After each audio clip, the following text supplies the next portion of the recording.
ये presentation amazing facts के मित्रों के द्वारा लाया गया। क्या आपने बाल्ड ईगल के घोंसले को देखा है?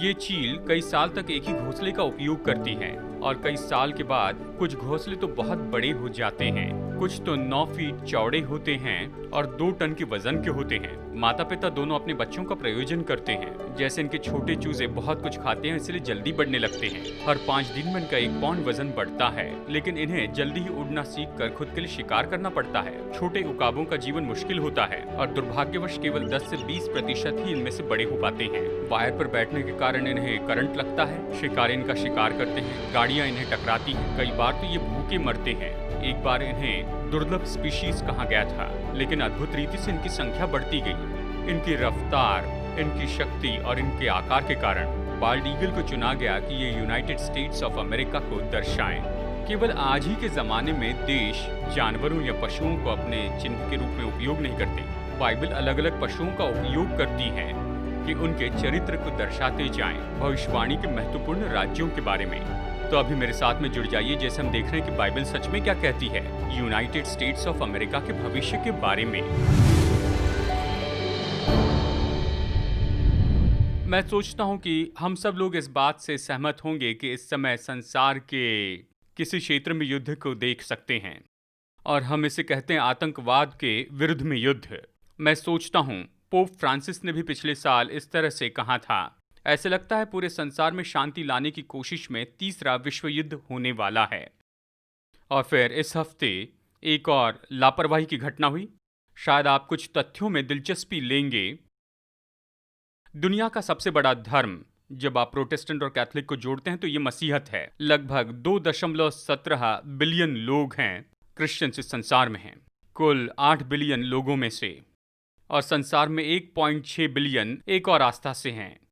देखा जाए तो हर एक धर्म एक स्तर पर है या फिर वो घटते जा रहा है। कोई धर्म घट रहा है, कोई और धर्म समतल स्तर पर है, यहूदी विचारधारा और दूसरी आस्थाएं। लेकिन 2 आस्थाएं जिनमें उन्नति देख सकते हैं, मसीहत और एक आस्था है। दूसरी आस्था रफ्तार से बढ़ रही है। आज जो कुछ हो रहा है उसे इतिहासकार देखकर कहते हैं ये कोई राजनीतिक समस्या नहीं है, ये धार्मिक समस्या है। और कुछ लोग ये सोचते हैं क्या दूसरी आस्था के बारे में इस भविष्यवाणी में बताया है? क्या इस भविष्यवाणी में अमेरिका में मसीहत के बारे में बताया गया है? और इस लेसन में हम इसके बारे में बताएंगे और इसके लिए उत्तर तो हाँ है। तो चलिए यहाँ पर प्रकाशित वाक्य की इन कुछ भविष्यवाणियों को देखते हैं। और इसमें पहला है प्रकाशित वाक्य अध्याय 13 वचन 15। इस वचन पर गौर कीजिए। प्रकाशित वाक्य 13 में जो पशु है उसके सामर्थ्य के बारे में बताता है। यहाँ ये कहता है कि उसे उस पशु की मूर्ति में प्राण डालने का अधिकार दिया गया, कि पशु की मूर्ति बोलने लगे और जितने लोग उस पशु की मूर्ति की पूजा न करें उन्हें मरवा डाले। अब यहाँ इस बात को पढ़ने के द्वारा आप समझ सकते हैं, आप बता सकते हैं कि आस्था के संबंध में बड़ा मतभेद होगा। ये युद्ध तो आराधना से जुड़ा है और आपने इसे इतिहास में कई बार होते देखा होगा। चलिए पहले सवाल में चलते हैं और आप पाएंगे कि ये तो हमें बहुत ही उत्तम अध्ययन में लिए चल रहा है। तो बाइबल के समय के अनुसार एक दिन कितना समय दर्शाता है? जब आप बाइबल की भविष्यवाणी का मूल्यांकन करते हैं तो एक दिन यानी केवल एक दिन है।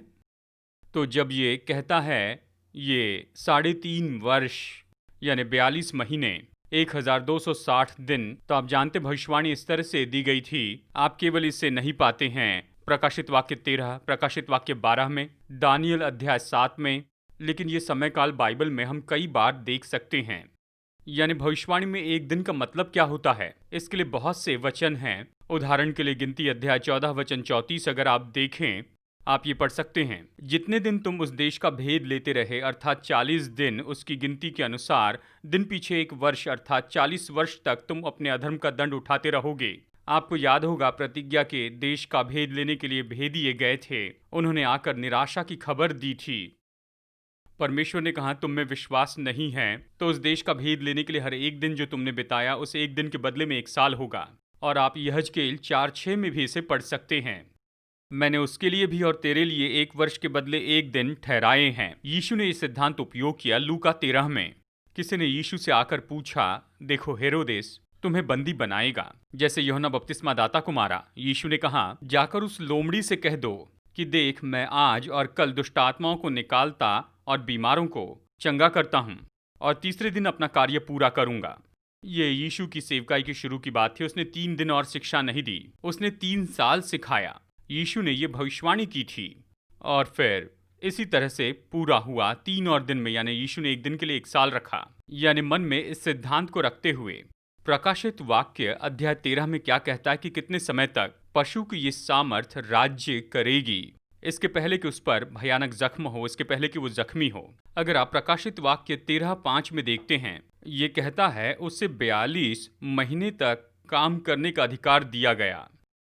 अब देखिए, ये संख्या आप याद रखिए, और यहूदी कैलेंडर में, यानी उनका लूनर कैलेंडर है, ये रोमन कैलेंडर नहीं है।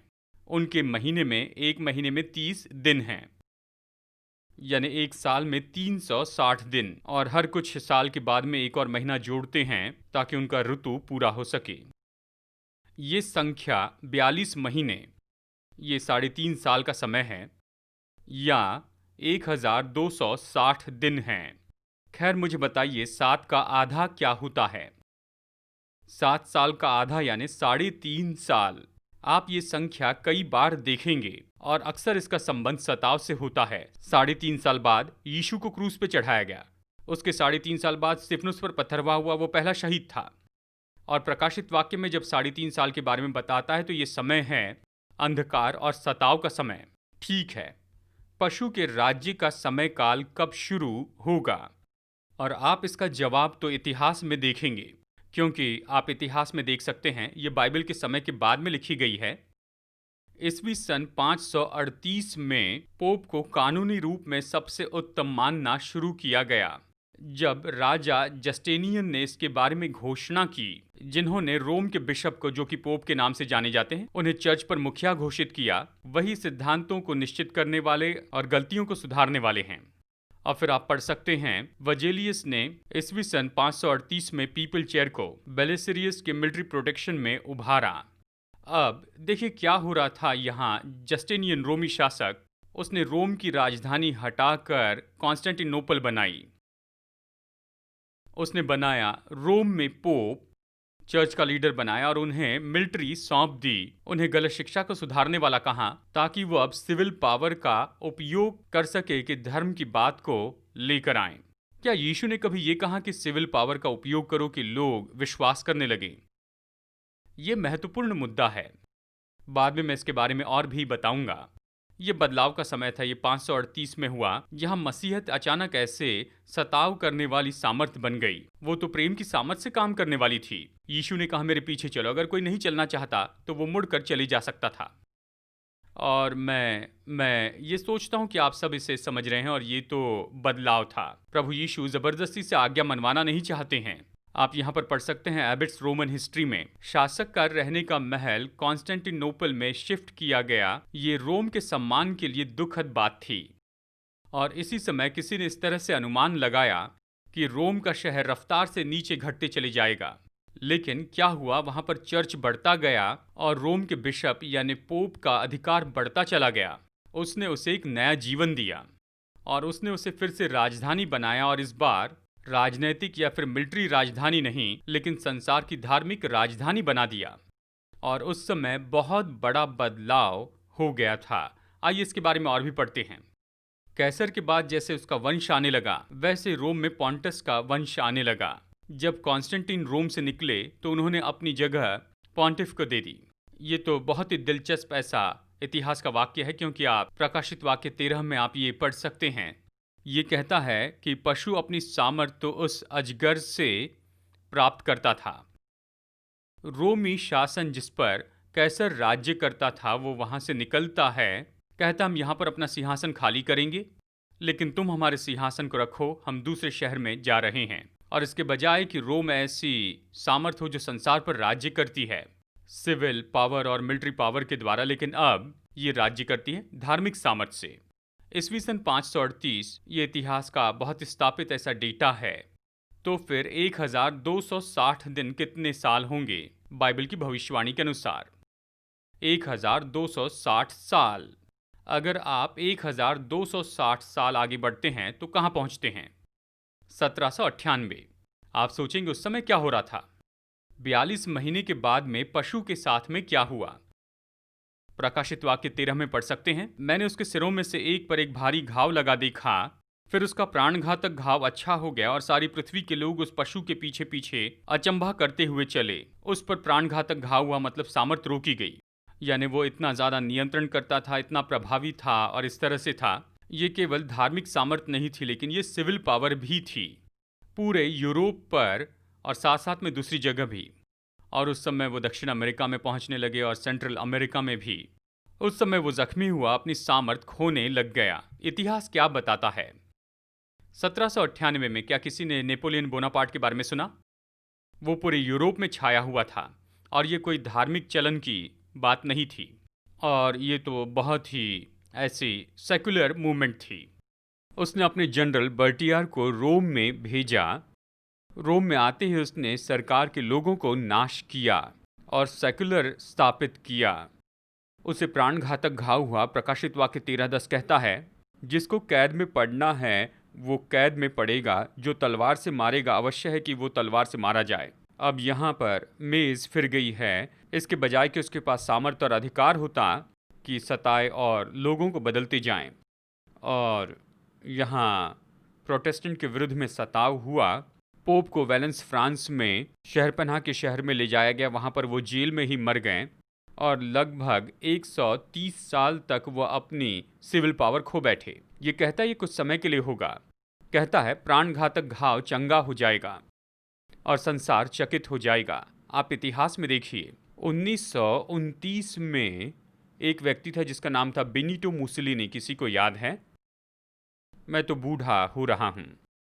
कुछ लोगों को दूसरा विश्व युद्ध याद होगा, उसमें से ज़्यादा लोग बाकी नहीं हैं।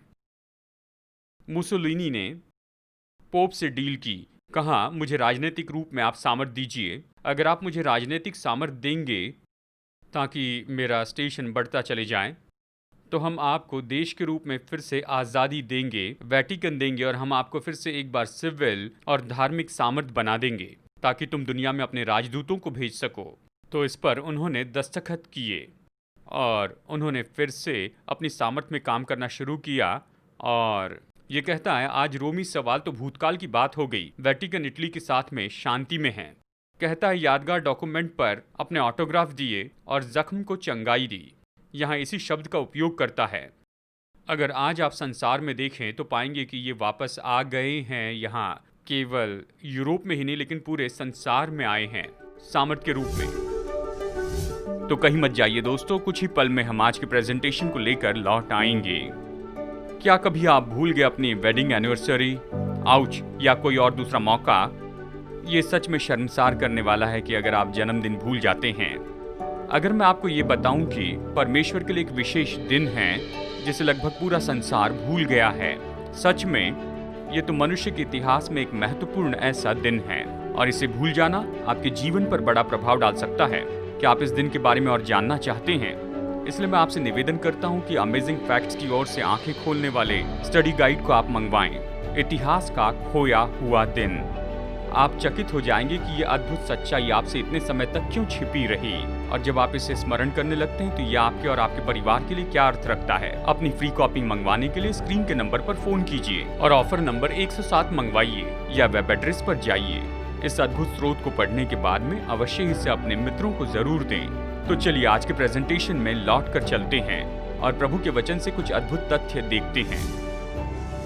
अंतिम समय में कौन सी सामर्थ उस पशु की सहायता करेगी? यहीं पर यह दिलचस्प होता है। प्रकाशित वाक्य 13:11, फिर मैंने एक और पशु को पृथ्वी में से निकलते हुए देखा। अब पहला पशु तो समुंदर से निकला था और ये पशु पृथ्वी में से निकलता है। उसके मेमने के से 2 सिंग थे। सवाल है, प्रकाशित वाक्य में मेमना अच्छा है या बुरा है?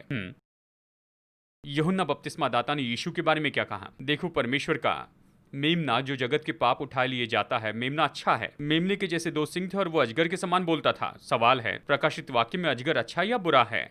बुरा है। तो ये शुरू में अच्छा सुनाई देता है कि पहले मेमने सा था और अंत में अजगर बनता है। अब प्रकाशित वाक्य में ये दूसरा पशु कौन सा है? मैं विश्वास करता हूँ ये दर्शाता है उत्तर अमेरिका को और ख़ास करके यूनाइटेड स्टेट्स को। ध्यान दीजिए, हमने समयकाल को देखा है 538 से किस समय तक बताया गया है। 538 से लेकर 1260 साल, 1798। तो यूरोप में क्या हो रहा है ये मैंने बताया, लेकिन यहाँ पर क्या हो रहा था 1798 में? यूनाइटेड स्टेट ने अपने आप को स्वतंत्र घोषित किया। कब? 1776 में। और 1787 में इन्होंने अपने कॉन्स्टिट्यूशन के लिए वोट किया और 1791 में अपना बिल ऑफ राइट प्राप्त किया। और फिर आखिरकार ये पहचाना गया दूसरे मुख्य राज्य और देशों के द्वारा अलग वर्ल्ड पावर के रूप में 1798 में। ये इस कारण कहता है कि दूसरा पशु पृथ्वी में से उठकर आया, क्योंकि यूरोप की जो भीड़ है उनकी तुलना में यहाँ की जनसंख्या तो बहुत ज़्यादा थी। अभी भी यहाँ पर करोड़ों लोग हैं, लेकिन उनकी तुलना में ये तो बहुत ही ज़्यादा जनसंख्या है। और फिर साथ में इतना मैसिव इमिग्रेशन हुआ वहाँ इंग्लैंड से, स्पेन से, नीदरलैंड, न्यू वर्ल्ड, पोर्चुगल से, तो सब कुछ रफ्तार से बदलता चला गया। वो अजगर के समान बोलता था। कोई देश कैसे बोलता है? देश बोलता है अपने लेजिस्लेटिव बॉडी के द्वारा। ये देश जिसने मेमने जैसे शुरुआत की, अंत में अजगर जैसे बोलता है। मेमने के जैसे दो सिंह क्या हैं? दो चीजें जिसने अमेरिका को सफलता और सामर्थ्य दी है, क्योंकि हमारे पास राजा के बिना सरकार है और पोप के बिना चर्च है, यानी धर्म की आजादी और सरकार की आजादी। वो उस पहले पशु का सारा अधिकार उसके सामने काम में लाता था और पृथ्वी और उसके रहने वालों से उस पहले पशु की, जिसका प्राणघातक घाव अच्छा हो गया था, पूजा करवाता था। इस तरह कहता है। पता नहीं कितने लोगों को टाइम मैगजीन का ये कवर याद होगा 1982 का, जहां ये बताया गया था कि यूएस कितना जुड़ा हुआ है दूसरे चर्च के साथ कि सोवियत यूनियन को इस तरह से निकाल दें। इस मीटिंग के बारे में कहा जाता है जो रोनाल्ड रीगन ने पोप जॉन पॉल सेकंड से की, और वो सहमत हुए और यूएस ने पोलैंड में बहुत से कम्युनिकेशन इक्विपमेंट भेजे कि सॉलिडरी में वहां पर मदद करें कि उस देश के कम्युनिज्म को निकाले, और जब ऐसा हो जाएगा तो डोमिनल्स गिरने लगेंगे और वो खत्म हो जाएंगे। देखिए, ये तो पहले से तय किया हुआ था और ये वैसे ही हुआ। और अगर आप पोलैंड में जाए तो ये तस्वीर देखेंगे। रोनाल्ड रेगन, इसके बारे में स्क्रीन में तस्वीर है। Ronald Reagan John Paul second के साथ चल रहे हैं, क्योंकि वो उन्हें सम्मान देते हैं कि उनके देश से कम्युनिज्म निकालने के लिए उन्होंने उनकी मदद की कि वो आज़ाद हों। सब लोग इसे जानते हैं। और मैं इस तस्वीर को नहीं भूल सकता, जब पोप जॉन पॉल सेकंड की मृत्यु हुई तब बहुत से लोग आए और प्रेसिडेंट वहाँ पर घुटने टेक कर थे। यानी जो पहले होता था ये तो बिल्कुल उससे अलग ही था। अमेरिका फिलोसॉफिकली बिल्कुल अलग जगह पर था, पेपेसी से बिल्कुल अलग था। हमारे पास धार्मिक आज़ादी है। जानते हैं, जब अमेरिका पहली बार बनाया गया, उन्होंने सच में लोगों को बताया कि तुम्हें चर्च में जाना होगा, इसलिए संडे लॉज बुक में है। और एक पास्टर थे जो लीडर थे रॉजर विलियम्स के समय, और उन्होंने कहा आप नहीं समझ रहे हैं, ये सवाल नहीं उठता कि क्या हम लोगों से ज़बरदस्ती 10 आज्ञा मनवाते हैं, लेकिन कौन सी? उन्होंने कहा 10 आज्ञाएं पत्थर की 2 पट्टियों पर लिखी गई, एक पर 4 परमेश्वर के साथ हमारे व्यक्तिगत संबंध के बारे में हैं और आखिरी 6 मनुष्य के साथ के हमारे संबंध के बारे में हैं। उन्होंने कहा हम ऐसी सरकार नहीं बना सकते जो लोगों को पहली 4 आज्ञा मानना सिखाएं। आपको निर्णय लेना होगा परमेश्वर की आराधना कैसे करेंगे, कि परमेश्वर कौन है, उसकी आराधना कब करेंगे और उसका नाम क्या है। कोई नहीं चाहता कि दूसरा कोई आपको बताए, है ना? लेकिन ऐसी सरकार नहीं चाहते जो ये न कहें कि चोरी नहीं करना, झूठ नहीं बोलना, माता पिता का आदर नहीं करना, और आखिरी 6 आज्ञाएं ये तो सिविल हैं और सरकार इसे ज़रूर सपोर्ट करने वाली हो। फ़र्क देख रहे हैं? जानते हैं सब इतना कीमती क्यों हो गया? सब लालची हो गए, सब दूसरों का लालच करते हैं। और फिर रॉजर विलियम्स इसे समझ गए थे। अभी मैं लोगों से सुनता हूं कि लोग कह रहे हैं कि 10 आज्ञाओं को दूर कर दो, ये तो सच में बुरा विचार है, या 10 को ज़बरदस्ती मनवाई, यानी ये बताना है कि किसकी आराधना करें। अगर हम पीछे जाकर देखें कि हमारे फाउंडिंग फादर्स जिसे समझ गए थे ये सबसे अच्छा विचार था, इसलिए परमेश्वर ने इन्हें 2 पट्टियों पर लिखा और पृथ्वी और उसके रहने वालों से वो पहले पशु की, जिसका प्राणघातक घाव अच्छा हो गया था, पूजा करवाता था। जानते हैं, अभी कुछ महीनों पहले जो हुआ आप उसे ऐसे अनदेखा नहीं कर सकते हैं। ये ऐतिहासिक ट्रिप पोप फ्रांसिस की यूनाइटेड स्टेट्स में ऐसी कोई भी महत्वपूर्ण जगह नहीं थी जहां पर वो नहीं गए। वो व्हाइट हाउस में गए और वहां पर हमारे सबसे बड़े अधिकारियों से बातें की, सरकार से, सेनेटर्स से। सभी लोगों ने खड़े रहकर ताली बजाई। क्या किसी पास्टर के लिए ऐसे करेंगे? वो यूनाइटेड नेशंस में गए, फिलाडेल्फिया में गए जहां पर हमारी सरकार बनाई गई। सब क्रम में था। 9/11 मेमोरियल में गए, 9/11 की याद में जॉइंट रिलीजियस सर्विस की और यूनाइटेड स्टेट्स में एक साथ जोड़ा। किसके विरुद्ध में? 9/11 को क्या हुआ? आराधना के बारे में क्या ये युद्ध नहीं था?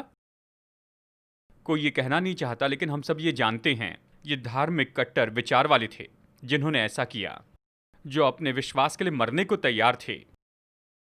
ये सच में पागलपन था। और देखिए आप क्या होते हुए देख रहे हैं कि जो हाथ है वो पहुंच रहा है वहां अटलांटिक में दोनों तरफ से कि कुछ मजबूत काम करें। जिस पशु के तलवार लगी थी वो जी गया, उसकी मूर्ति बनाओ। वो जी गया है। अब इसका मतलब क्या है? इसका मतलब ये है कि 1260 साल तक वो पशु जो कर रहा था, यानी सिविल पावर का उपयोग कर रहा था कि धर्म पर जोर दें, अब ये फिर से होगा। ऐसे धार्मिक नियम बनाए जाएंगे जो परमेश्वर की व्यवस्था के विरुद्ध में हो, और परमेश्वर की हर एक संतान को निर्णय लेना होगा कि परमेश्वर की माने या मनुष्य की। आपके जीवन में पहला कौन होगा? और जो निर्णय शद्रक, मेशक और अबेदनगो को लेना पड़ा और दानियल को लेना पड़ा कि क्या वो सिंह की गुफा में जाएगा या विश्वास में समझौता करेगा, यह हर एक विश्वासी को निर्णय लेना है। अगर मैं शैतान की जगह होता तो क्या करता? गलत मत समझिए, मैं वैसा नहीं हूं, लेकिन अगर मैं होता, आशा है कि मैं वैसे नहीं हूं अगर विचार यह है कि प्रभु के लोगों से उसकी व्यवस्था को तोड़ते चले जाएं, क्या शैतान नहीं चाहता कि हम पाप करें?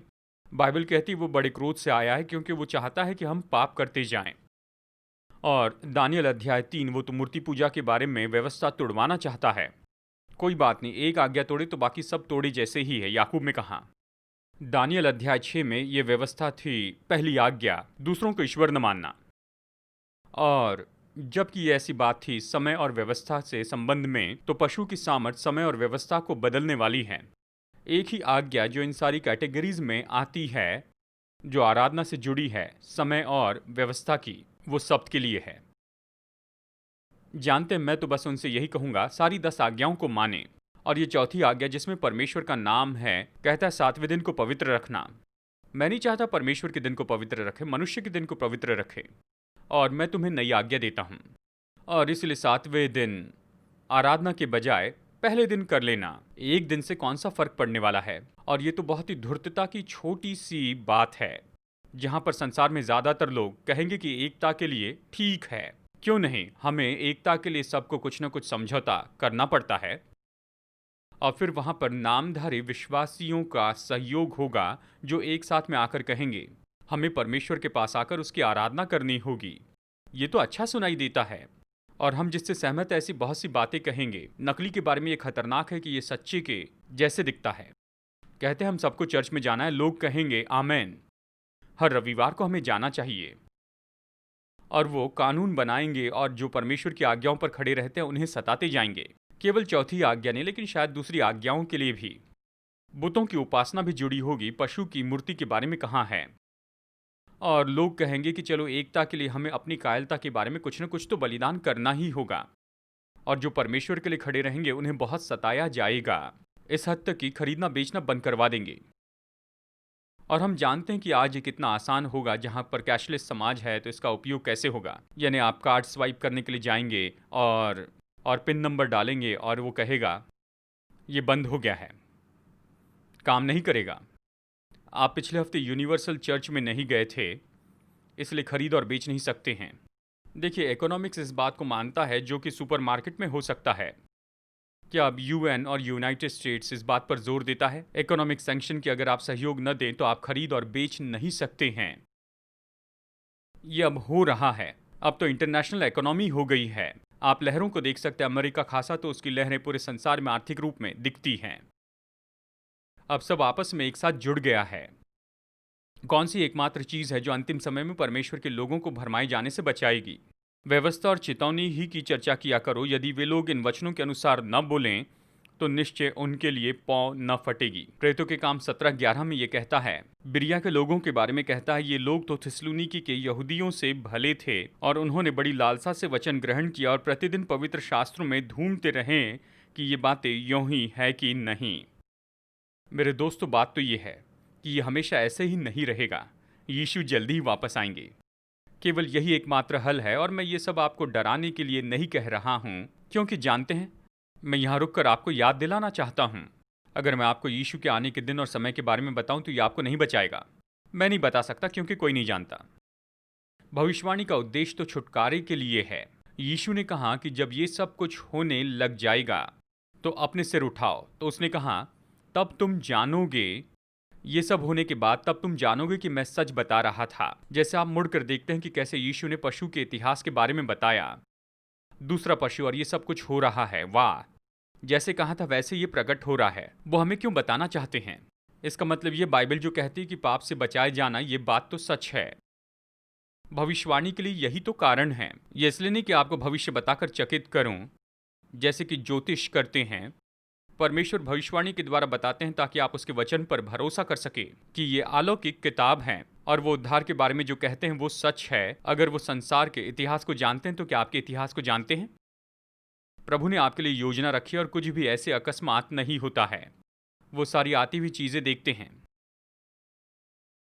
मैं समूह के लोगों को प्रोत्साहित करना चाहता हूं। शायद कुछ लोग टेलीविजन पर देख रहे हैं।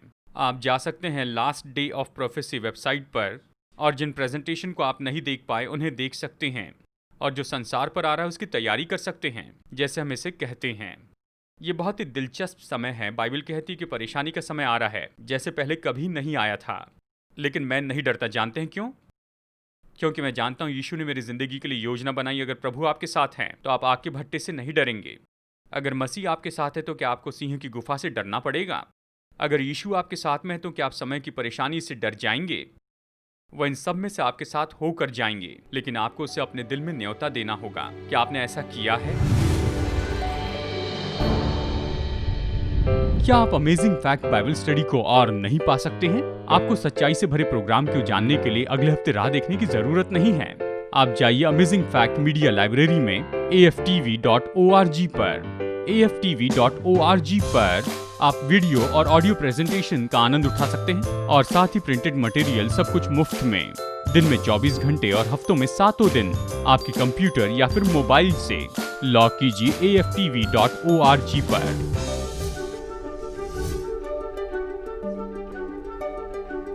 आज के फ्री ऑफर को मंगवाइए, ये आपके लिए एक आशीष है। जैसे हम सुसमाचार लोगों तक ले जा रहे हैं, आपकी भेंटों के लिए आपका धन्यवाद। आशा है आप अगले हफ्ते जुड़ जाएंगे। जैसे हम वचन की गहराई को देखते हैं, हम और भी अमेजिंग फैक्ट्स देखेंगे।